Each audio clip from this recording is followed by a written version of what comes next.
Guys, एक जिंदा इंसान अगर पानी में तैरना नहीं जानता तो वो पानी में डूब सकता है और मर सकता है, लेकिन एक मृत शरीर अपने आप पानी में तैरने लगता है। ये कितनी अजीब सी बात है, लेकिन इसके पीछे का साइंटिफिक तर्क क्या है, जरा उसे भी जान लेते हैं। देखिए, पानी में वो चीज डूबती है जिसकी डेंसिटी या घनत्व पानी से ज्यादा होता है।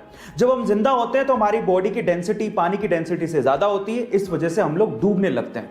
लेकिन डूबने के बाद जब मृत शरीर में हम लोग परिवर्तित हो जाते हैं तो हमारे शरीर में पानी घुस जाता है और अंदर के जो बैक्टीरिया होते हैं वो पनपने लगते हैं और अंदर गैस बनाने लगते हैं, और उसी गैस की वजह से हमारी बॉडी का घनत्व या डेंसिटी पानी की डेंसिटी से कम हो जाती है और इस वजह से अपने आप ऊपर आके हम लोग तैरने लगते हैं। यही इसके पीछे का साइंटिफिक रीजन है। क्या इसके पहले तक के फैक्ट आप जानते थे? और अगर नहीं जानते थे तो चैट सेक्शन में जरूर लिखिएगा। गाइस, इंडिया में जब एग्जाम होता है ना तो हमारे यहाँ के स्टूडेंट गर्मियों में तो चलो नहा के ही जाते हैं एग्जाम देने, लेकिन वो लोग सर्दियों में, इनफैक्ट कड़ाके की ठंड में भी नहा के जाते हैं एग्जाम के चक्कर में। वो ऐसा इसलिए करते हैं ताकि नहाने के बाद ऊपर वाले का नाम लेंगे तो एग्जाम में अच्छे नंबर आएंगे। लेकिन ये सिर्फ इंडिया में होता है, साउथ कोरिया में इसका जस्ट उल्टा होता है। वहां के स्टूडेंट एग्जाम के दिनों में नहाना बंद कर देते हैं और रीजन जान के आप लोग हैरान रह जाओगे। उनका यह मानना है कि अगर एग्जाम के दिनों में नहाए तो ऊपर पानी जैसे ही पड़ेगा वो सारा का सारा पढ़ाई किया हुआ पानी के साथ ही बह के निकल जाएगा। Oh my God. गाइस, इसके बारे में आपका क्या ख्याल है चैट सेक्शन में जरूर लिखिएगा। और क्या आप भी एग्जाम में नहा के जाते हैं, ये भी चैट सेक्शन में बताइएगा।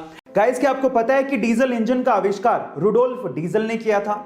लेकिन अफसोस की बात यह है कि 1913 में रुडोल्फ डीजल ने सुसाइड कर लिया था, और सुसाइड का रीजन जान के आप लोग हैरान रह जाओगे।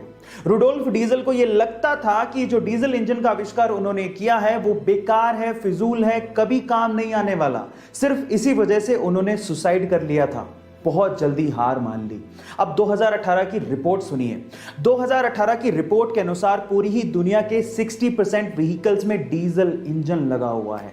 इसीलिए कहते हैं इतनी जल्दी हार नहीं माननी चाहिए। किस्मत का पहिया कब पलट जाए किसी को नहीं पता। गाइस, अक्सर इंडिया में जब लोग बीमार पड़ते हैं ना तो वो डॉक्टर के पास जाने की बजाय सीधे दवाई की दुकान वाले भैया के पास चले जाते हैं, उसे अपनी बीमारी बताते हैं और उसे दवाई ले आते हैं।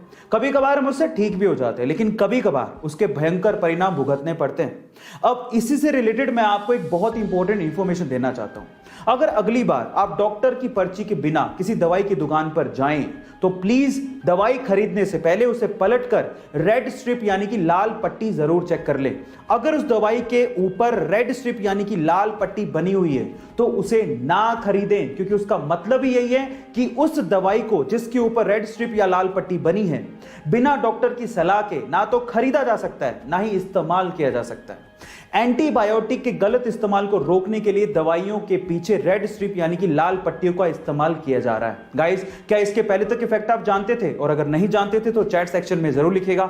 बहुत सी गवर्नमेंट जॉब्स के इंटरव्यूज में बड़े इंटरेस्टिंग सवाल पूछे जाते हैं आपके दिमाग को परखने के लिए, और मुझे तो ऐसे सवालों को सुनने में और उनका जवाब देने में बड़ा मजा आता है। तो चलो एक ऐसा इंटरेस्टिंग सवाल मैं आपसे पूछता हूं। मान लीजिए कि आपके पास 7 केले हैं और उन्हें आपको 8 जनों में बराबर बांटना है, लेकिन शर्त यह है कि आपको केलों को काटना नहीं है। तो अब आप ये काम कैसे करोगे, यही आपको बताना है। सोचिए आराम से। सोच लिया? तो चलो मैं इसका आंसर बताता हूं। देखिए, आपको करना क्या है, उन 7 केलों का शेक बनाना है और फिर उसके बाद आपको 8 जनों में बराबर बांट देना है। आपको केले काटने भी नहीं पड़े और बराबर बट भी गए। गाइस, है ना इंटरेस्टिंग सवाल? ऐसे इंटरेस्टिंग सवालों के लिए YouTube पे हमारे चैनल को सब्सक्राइब कर लीजिए, और अगर आप Instagram पे देख रहे हैं तो मुझे फॉलो करना मत भूलिएगा। मिलते हैं अगली वीडियो में।